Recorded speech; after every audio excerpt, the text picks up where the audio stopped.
और अगर आप सीधा 18वां कर दोगे तो फिर आपको कमजोर ही मानेगा। इसलिए आपको ध्यान रखना करते वक्त, क्या बोर्ड में शॉर्ट टर्म यूज कर सकते हैं, क्योंकि एग्जामिनर के पास टारगेट होता है, कम से कम टाइम में कॉपी चेक करनी होती है, तो वो मेन मुद्दे की चीज देखते हैं। ठीक है, ये कर दिया, अब मैं इसको 1 पढ़ूं या 2 पढ़ूं या 3 पढ़ूं, बिना उत्तर दिए एक भी प्रश्न नहीं छोड़ना है। जी हाँ, ये बहुत ही इंपॉर्टेंट पॉइंट है। आप जो पूछा गया उससे रिलेटेड कुछ ना कुछ लिखोगे तो कुछ ना कुछ नंबर जरूर मिलेंगे।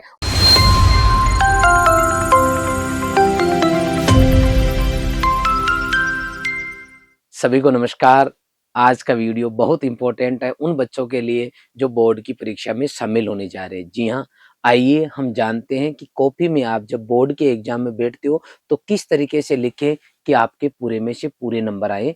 पॉइंट टू पॉइंट मैं आपसे आज के इस सेशन में डिस्कस करने वाला हूँ। आप सभी से रिक्वेस्ट है कि यदि आप इस चैनल पे नए हैं तो आप सब्सक्राइब कर लें और पास में जो बेल आइकन लगा हुआ उसको तुरंत दबाएं ताकि नोटिफिकेशन आपके पास तुरंत आ जाए।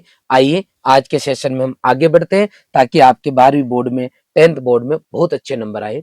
ध्यान रखें, आप लोग जो भी एग्जामिनर आपके होते हैं उनकी आपको सबसे पहले सोच चेक करनी होगी। जो भी गुरुजी पेपर चेक करते हैं उनका एक ही टारगेट होता है कि आपकी कॉपी सही चेक हो और कम से कम समय में कॉपी चेक हो और आपको ज्यादा से ज्यादा नंबर मिले। जी हाँ, कम से कम टाइम में ज्यादा से ज्यादा आपको नंबर मिले और कम से कम टाइम में वो कॉपी चेक करके अगले बच्चे की कॉपी चेक करना चाहिए। तो एग्जामिनर की क्लियर सोच है कि बच्चों को अच्छे नंबर दें, बच्चे अच्छा लिखें और कम से कम टाइम में वो कॉपी चेक कर सके। अब कोई भी एग्जामिनर अगर जल्दी कॉपी चेक करेंगे तो आपका काम अगर क्रम से किया हुआ है, सीरियल से किया हुआ है, तो उनको कम टाइम लगेगा। जैसे आपने पहला क्वेश्चन किया, दूसरा किया, तीसरा किया, चौथा किया, पांचवा किया, तो उनको याद है पहले का आंसर ये, दूसरे का ये, तीसरा, उनको ये भी याद है कि ये हाफ मार्क्स का, ये हाफ का, ये 1 का, ये 2 का, यूं, तो उनको फटाफट कोई दिक्कत नहीं आएगी। अगर आप पहला करके फिर 16वां करोगे, फिर 8वां करोगे, फिर 6ठा करोगे, तो फिर कहीं ना कहीं एग्जामिनर को यूं एक्सरसाइज करनी पड़ेगी। और यहाँ पर अगर आप क्रम से करोगे, लगातार आपके नाम के आगे राइट का निशान लगता हुआ चलेगा, तो डेफिनेटली एग्जामिनर की सोच बनेगी कि अच्छा बच्चा है, इंटेलिजेंट बच्चा है। और आपके अगर लगातार आपके राइट क्वेश्चन होते जाएंगे तो उनके दिमाग में एक ही पॉजिटिव ऑरा बनेगा और वो आपको पूरे में से पूरे 56/56, इसका मतलब 100/100 नंबर आने वाले लिस्ट में आप शामिल हो जाओगे। ओवरऑल जितने नंबर की आपकी कॉपी है उतने नंबर पूरे आपको मिलने वाले हैं। बस आप ये ध्यान रखें कि एग्जामिनर के दिमाग में ये सेट करें कि आपके हर क्वेश्चन क्रम से हो और राइट का निशान हो। तो आपको ये ध्यान रखना है, हमेशा क्वेश्चंस को आपको क्रम से करना है, सीरियल का ध्यान रखना है। आप अगर डायरेक्ट 16वां क्वेश्चन करोगे तो एग्जामिनर यूं सोचेगा कि अच्छा ये 1-2 रट्टा मार के गया था या सर ने कोई इंपॉर्टेंट लगाए थे वो क्वेश्चन कर दिया। तो आप सही भी करोगे तो भी एग्जामिनर के यही दिमाग में सेट होगा कि ये बच्चा तो जो है नॉर्मल बच्चा है, एवरेज बच्चा है, कमजोर बच्चा है, इसलिए सबसे पहले जो क्वेश्चन इसको आ रहा था वो कर दिया। आपको क्रम से करना है। अगर आपको नहीं आए, मान लो आपको पहला आ रहा है, आप मान लो कॉपी चेक कर रहा हूं, मान लो 2 मिनट के लिए मैं कॉपी चेक कर रहा हूं, तो पहला सही, फिर गलत, फिर गलत, फिर गलत, फिर सही, फिर सही, फिर गलत, फिर गलत। क्योंकि जीएल सर ने ये कहा था कि आप चाहे कुछ भी करो, क्रम से करोगे तो मजा आ जाएगा। ध्यान रखना, सीरियल से करना है तो पढ़ते वक्त ये ध्यान रखना, इतनी गहराई से पढ़ो कि हर क्वेश्चन कर सको। अब पेपर देने गए हो आप और वहां फिर आपको 1 आ रहा है, 2 नहीं आ रहे, 1 आ रहा है, फिर 3 गलत कर रहे हो, इसका मतलब है उस टाइम ऐसे केस में आपको जो आए वो ही करना है। मतलब राइट का निशान ही लगवाना है, नहीं आए तो छोड़ देना है, उसको आपको लास्ट में करना है। रिपीट कर रहा हूं, तैयारी ऐसी करो कि क्रम से कर सको। अगर एग्जामिनेशन हॉल में कॉपी में आपने लिखना चालू कर दिया और फिर आपको कुछ नहीं आ रहे तो फिर आपको छोड़ देना है, गलत शुरुआत में नहीं करना है। ये काम हो गया, पहला पॉइंट आपका क्लियर हो गया। एक एक करके हर पॉइंट को देखेंगे। नंबर 2, पेपर में कुछ क्वेश्चन सेक्शन में आते हैं। जैसे सेक्शन ए के अंदर 1 से 3 क्वेश्चन, सेक्शन बी के अंदर 4 से 15 है, सेक्शन सी के अंदर। तो आपको करते वक्त ये ध्यान रखना है कि एक सेक्शन में जो भी क्वेश्चंस हैं उनको एक साथ ही उनका आंसर देना है, इसका आपको विशेष ध्यान रखना है। इसके अलावा यदि प्रश्न में 1 से अधिक भाग हो तो सबका उत्तर एक साथ देना है। जैसे मान लो परमाणु के रदरफोर्ड मॉडल की 2 कमियां लिखी है, तो मैं जब आंसर लिखूंगा, ये 13 क्वेश्चन है, इसका आंसर लिखूंगा तो पहले का आंसर मैं 2 कमियां लिख दूंगा, ए और बी। इसके बाद में हाइड्रोजन स्पेक्ट्रम वाला 2 है, इसको ऐसे नहीं करना है। जैसे आपको दूसरा नहीं आ रहा तो 2 नंबर लगा के, आपको मान लो सोचने पे कुछ आ रहा है तो खाली छोड़ दो। कई बच्चे क्या करेंगे, अब लास्ट का क्वेश्चन कर लिया मान लो 18 नंबर, उसके बाद में 13वां का सेकंड करेंगे, बाद में 13वां का सेकंड यहाँ आंसर लिखेंगे लास्ट में, वो गलत है। अगर आपको लगता है संभावना ही बढ़ती है कि इसका आंसर आपको कुछ न कुछ आ ही जाएगा याद, वैसे भी बोर्ड की कॉपी में कुछ भी छोड़ना नहीं होता, नहीं आए तो आपको कुछ न कुछ करना होता है। तो यहाँ पे आप अगर इस तरीके के सेक्शन में आ रहा है तो आपको जो है फर्स्ट और सेकंड के लिए जगह छोड़ देनी है थोड़ी सी, बाकी आपको यहाँ लास्ट में नहीं करना, एक साथ ही दोनों को करना है, ताकि एग्जामिनर को ज्यादा मेहनत नहीं करनी पड़े और उनको कंफर्ट फील हो। आगे चलो, जिन प्रश्नों का उत्तर नहीं आए उनको हमेशा अंत में करना चाहिए। जैसे मैंने कहा कि आपको 1 2 3 4 ऐसे कंटिन्यू करना है, लेकिन ये तभी करना है जब आए, नहीं आए ना तो चाहे 1 3 6 5 8 ऐसे भी कर सकते हो, जो आ रहा है वही पहले करना है, लेकिन तैयारी ऐसे करो कि आप शुरू से कर सको। मैं यूं कहना चाहता हूं कि 1 2 3 4 कंटिन्यू करोगे तो एग्जामिनर आपको ये मान के चलेगा कि इंटेलिजेंट बच्चा है। अगर आप इस तरीके से करोगे, सही करोगे तो एवरेज मान सकता है, और अगर आप सीधा 18वां कर दोगे तो फिर आपको कमजोर ही मानेगा। इसलिए आपको ध्यान रखना करते वक्त, ठीक है। आगे चलो, प्रश्नों का उत्तर सोचने में समय खराब नहीं करें। अगर आपको मान लो पेपर के अंदर 3.25 घंटे दिए गए 2 मिनट के लिए, तो 3.25 घंटे के अंदर आपको कंप्लीट लिखने का समय दिया जा रहा है। हाँ बेटा, आपको लिखने का समय दिया जा रहा है, कोई भी पेपर में बोर्ड के अंदर सोचने में समय नहीं दिया जाता। आप एक क्वेश्चन किया और फिर दूसरा पढ़ा, फिर आपने 15 मिनट सोचा कि ये हो सकता है, उस कॉपी में यहाँ ये लिखा हुआ था, ये हो सकता है, आपने 5 मिनट सोच लिया और आंसर भी लिया है। लेकिन बेटा अगर आप 5 मिनट सोच के लिया होगा ना तो लास्ट वाला क्वेश्चन है ना वो आपका छूट जाएगा। क्या हो जाएगा बेटा? छूट जाएगा, क्योंकि टाइम कम पड़ जाएगा।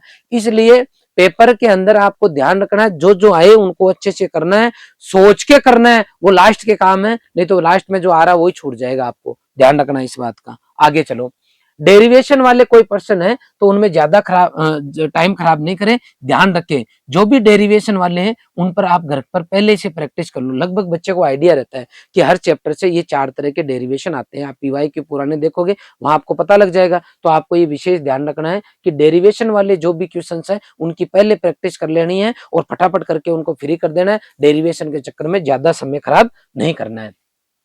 क्या बोर्ड में अच्छे मार्क्स पाने के लिए हैंडराइटिंग मैटर करती है? कई बच्चों को नींद नहीं आती कि मैं मेरे दोस्त से या मेरी कॉलोनी में, मेरे समाज में सबसे ज्यादा नंबर लाना चाहता हूं, लेकिन मैं क्या करूं, मेरी राइटिंग बहुत खराब है। तो ध्यान रखना, राइटिंग अगर पढ़ने जैसी हो, आपकी राइटिंग है और पढ़ने जैसी हो और साइंस से रिलेटेड अगर आप बच्चे हो, तो आप ये मान के चलो जिसकी टॉप राइटिंग होगी, बिल्कुल मोती जैसे लिखता है, अगर उसको 100 मिलेगा और मैं ऐसी राइटिंग लिखता हूं जो नॉर्मल राइटिंग है लेकिन पढ़ सकते हैं कोई, तो 98 मिलेंगे। मतलब 2% से ज्यादा राइटिंग का फर्क नहीं आता है। इसलिए राइटिंग को लेके किसी भी बच्चे को टेंशन लेने की जरूरत नहीं है। अब आगे चलते हैं। आगे ये, क्या बोर्ड में शॉर्ट टर्म यूज कर सकते हैं? ध्यान रखें, बोर्ड के पेपर में इस तरीके से जो हम व्हाट्सएप लैंग्वेज बोलते हैं वो यूज नहीं कर सकते। बिटवीन ये नहीं लिख सकते, प्लीज ये नहीं लिख सकते। आपको ये पूरे वर्ड ही काम में लेना होगा। थैंक्स ऐसे नहीं लिख सकते। जहां कहीं पर भी यूज हो रहा है आपका, तो आपको ध्यान रखना है शॉर्ट टर्म यूज नहीं होती है। आगे चलते हैं।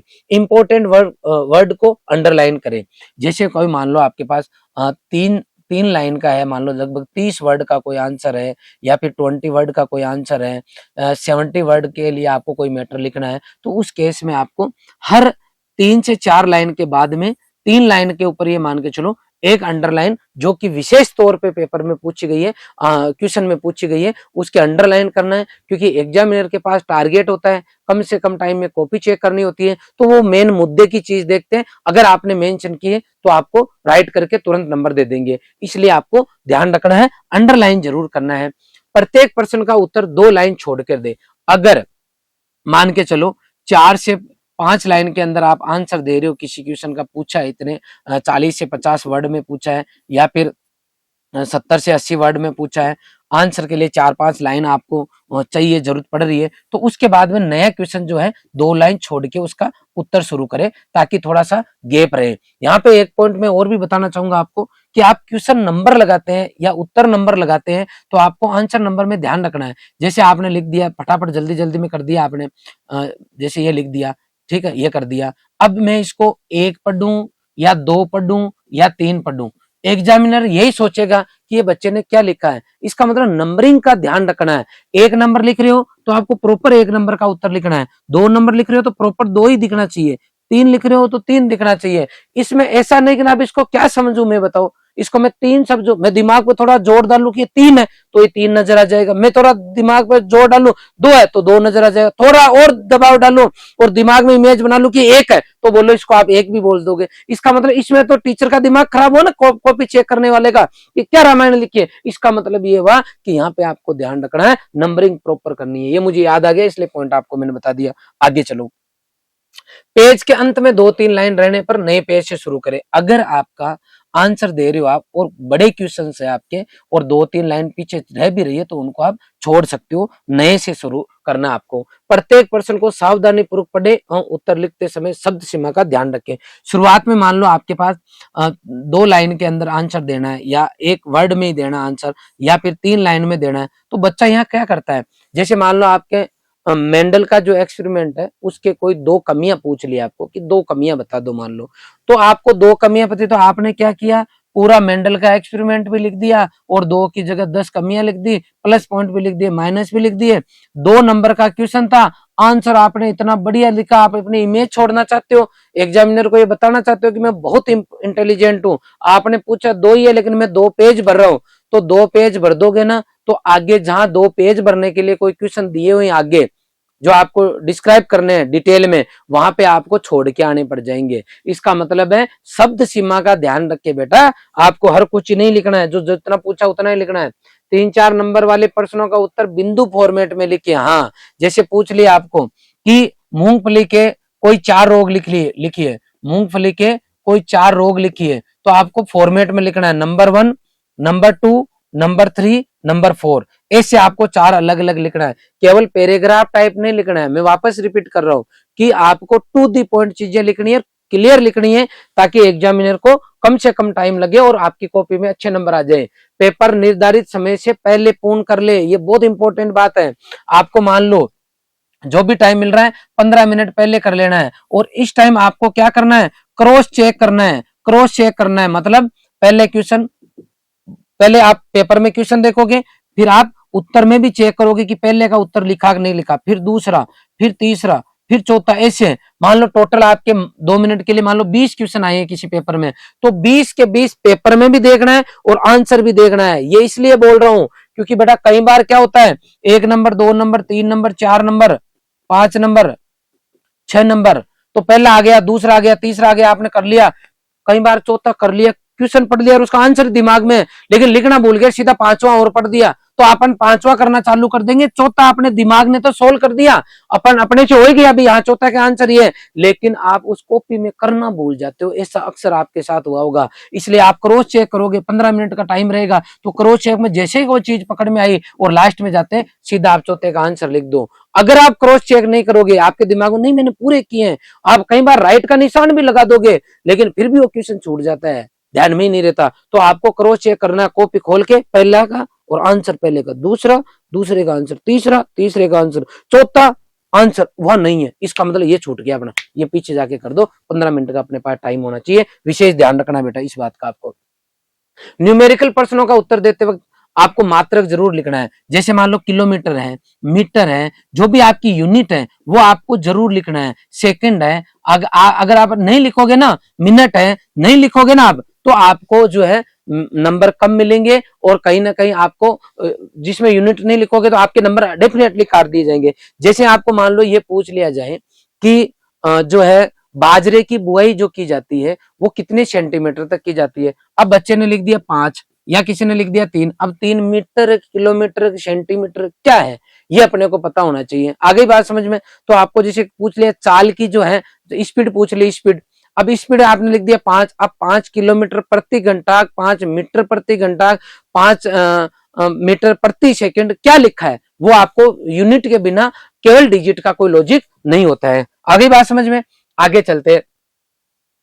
आगे है पेंसिल से डायग्राम बनाए, जो भी आप डायग्राम बनाए अच्छा बनाए। कई बार मैंने देखा है बच्चों को विशेष तौर पे प्रैक्टिकल करते हैं तब या ज्यादा जल्दबाजी में होते हैं, तो कई हमारे मित्र टीचर लगे हुए हैं, तो कई जगह जैसे पूछा है, मान लो मेंढक का पूछा है डायग्राम आपको 2 मिनट के लिए, बच्चा जल्दबाजी में ऐसा बनाता है कि वो मछली दिखता है। अब बताओ आप, देखने में मेंढक और मछली में कितना फर्क होता है। इसका मतलब कम से कम ऐसा डायग्राम बनाओ, पेंसिल से बनाओ, कोशिश करो सुंदर बने, टाइम कम हो तो भी जल्दी जल्दी बना दो, लेकिन ऐसा बनाओ कि जिसका पूछा गया कम से कम वो लगे यह आपको विशेष ध्यान रखना है। आगे चलो, बिना उत्तर दिए एक भी प्रश्न नहीं छोड़ना है। जी हाँ, ये बहुत ही इंपॉर्टेंट पॉइंट है।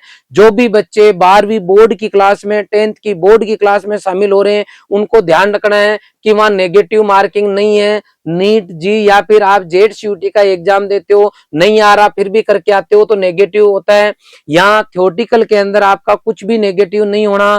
तो आपको मान लो ओवरऑल पेपर में 20 क्वेश्चन थे, आपने 17 कर लिए, 3 आपको बिल्कुल भी नहीं आ रहे और ये आपके सही गए, तो ध्यान रखना आप लोग क्या करोगे, इन 3 का सबसे पहले पता करोगे। 3 में से मान लो पहला उठाया और ये देखो कि ये कौन से चैप्टर का है, तो सब्जेक्ट पता होना चाहिए। सब्जेक्ट का तो पेपर है तो वैसे ही पता है। फिर चैप्टर में जाओ, चैप्टर में जो कुछ आपको आए इंपॉर्टेंट वो जरूर लिख के आओ, छोड़ के नहीं आना है। क्योंकि जब टीचर के दिमाग में इमेज बन जाती है 17 क्वेश्चन सही होते हैं, तो कई बार टीचर्स जो है इसके अंदर भी नंबर दे देते हैं, और मैंने ये कई बार ऑब्जर्व किया है। इसलिए आपको छोड़ना कुछ भी नहीं है। आप जो पूछा गया उससे रिलेटेड कुछ ना कुछ लिखोगे तो कुछ ना कुछ नंबर जरूर मिलेंगे, और नहीं मिलेंगे तो काट देंगे और अपना क्या जा रहा है, जीरो दे देंगे, माइनस में दे नहीं सकते। इसलिए कुछ भी बोर्ड की परीक्षा में प्लीज आपको छोड़ना नहीं है। आगे चलते हैं। समय कम होने पर बड़े प्रश्नों का उत्तर चार्ट फॉर्मेट में लिखें। कोशिश आप ये करें कि आपका पूरा जो टाइम है वो यूटिलाइज हो, पूरे क्वेश्चंस आप टाइम के अकॉर्डिंग कर लो। फिर भी कभी नहीं हो पाए तो आपको फिर जो बड़ा क्वेश्चन है, मान लो 4 नंबर का है और आपको पूछा गया है कि कोशिकांक जो है, 4 कोशिकांक जो है उनका वर्णन करो, 4 कोशिकांक का वर्णन करो, तो आपको फिर इसको एक फॉर्मेट में, चार्ट फॉर्मेट में बना देना है। तो आपको यहाँ लिखना है 4 कोशिकांक, 4 कोशिकांक, फिर आपको कुछ नहीं करना, यहाँ आना है। यहाँ आप आगे मान लो सबसे पहले आपने लिखा गोल्जी बॉडी, क्या लिखा, गोल्जी बॉडी। नंबर 2 पे आपने लिखा रिक्तिका, क्या लिखा, रिक्तिका। नंबर 3 लिखा माइटोकॉन्ड्रिया, और नंबर 4 आपने लिख दिया मान लो कोशिका, क्या लिख दिया, कोशिका नहीं, अपन नंबर 4 पे लिख देते हैं राइबोसोम, लिख देते हैं राइबोसोम, मान लो ये उसका पार्ट है। 2 मिनट के लिए अब क्या करना आपको, ये 4 पार्ट लिख दिए। अब इसके लिखोगे सबसे पहले, मान लो कोई खोज है तो सबकी चारों की फटाफट लिख दो, खोज किसने की, इसके कार्य क्या है वो फटाफट लिख दो, इसके अलावा जो कुछ भी है फटाफट लिख दो। तो इनके पॉइंट बना के आप इस टेबल बना के आ जाओ। मैं गारंटी के साथ कह सकता हूँ कि पहले की कॉपी अगर आपकी ठीक है तो 4 में से 4 या 3.5 या 3 नंबर आपको 100% मिल जाएंगे। अब मान लो आप केवल गोल्जी बॉडी लिखोगे उस टाइम में, और गोल्जी बॉडी के बारे में डिटेल में लिख दिया और ये तीनों छोड़ दिया आपने, तो उस केस में तो मैक्सिमम 1 नंबर ही मिलेगा, क्योंकि 3 आपने छोड़ दिए। इसका मतलब ये हुआ कि दिमाग से आपको तेज रहना है और इस तरीके के फॉर्मेट में उस केस में लिखना है जब टाइम कम पड़ जाए। कॉपी में ओवर राइटिंग नहीं करनी है। जैसे मान लो आपने कहीं पर भी लिखा, पूरी कॉपी लिखी और उसके अंदर आपको पता चला कि बीज दर जो है वो 20 केजी प्रति हेक्टेयर की बजाय 15 केजी प्रति हेक्टेयर है, गलती से आपने पहले 20 लिख दी। तो कई बार बच्चा क्या करता है, इसको पूरा काटेगा ऐसे और फिर क्या कर देगा, 15 केजी कर देगा, ठीक है, प्रति हेक्टेयर। अब सही लिखा उसने, ऐसा लिख दिया। फिर दूसरी जगह क्या किया उसने, एक जगह और ऐसे गड़बड़ कर दी और एक जगह ऐसे और गड़बड़ कर दी। अब आप मान लो आप एग्जामिनर हो, 2 तरह की कॉपी आपके पास आई। एक तो आई ये जो साफ सुथरी है, नीट एंड क्लीन, और दूसरी कॉपी बेटा आपके पास आई ये। अभी आपने कुछ नहीं पढ़ा, सही गलत कुछ नहीं पढ़ा, आपने देखा एक की कॉपी बिल्कुल नीट एंड क्लीन है और एक की, इसमें मतलब लिखा हुआ है सब में, है ना, और यहाँ पे इसमें पूरी में लिखा हुआ, खाली यहाँ ओवर राइटिंग है, यूं समझना। तो अब एग्जामिनर के सामने एक तो नीट एंड क्लीन कॉपी है और एक में ओवर राइटिंग है, तो वो क्या सोचेंगे, आपके एग्जामिनर क्या सोचेंगे कि बच्चे को कॉन्फिडेंस नहीं है, ओवर राइटिंग कर रखी है, मतलब नॉर्मल बच्चा है। किसी ने बिल्कुल नीट एंड क्लीन कॉपी बना रखी है तो वो सोचेंगे अच्छा बच्चा है, यहाँ नेगेटिविटी नहीं जाएगी। तो आपको ऐसे केस में ओवर राइटिंग नहीं करनी है। सर फिर गलत हो जाए तो हम क्या करें, तो कुछ नहीं करना, सिंगल लाइन खींचनी है बेटा। 20 केजी प्रति हेक्टेयर है, मान लो 7 केजी प्रति हेक्टेयर, मैं लाइन खींच दूंगा और यहाँ पर लिख दूंगा अगर 8 केजी आंसर है तो 8 केजी प्रति हेक्टेयर। अब देखो इनमें और इसमें फर्क है, हल्का सा लाइन खींच दो, गुरुजी ने देखा ठीक है, दिख रहा है पास में, कम से कम कॉपी की बैंड तो नहीं बजी। इसलिए आपको विशेष ध्यान रखना है इस बात का बेटा।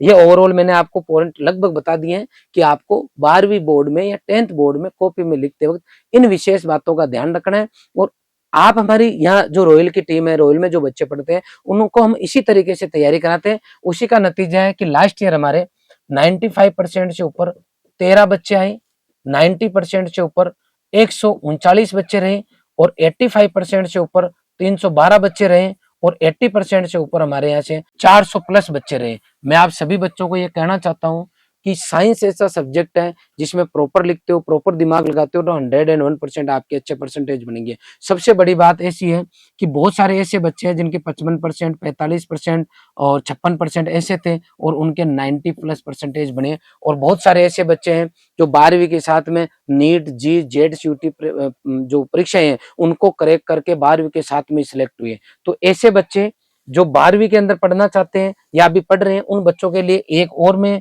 सूचना लाया हूं कि आप लोगों को बेटा, अगर आप अच्छे नंबर लाना चाहते हो तो आपको क्या करना है। 12वीं बोर्ड में अगर अच्छे नंबर लाना चाह रहे हो या 10th बोर्ड में अच्छे नंबर लाने जा रहे हो तो एक तो पुराने पेपर्स जो है ना वो आपको बहुत अच्छे से पढ़ना है।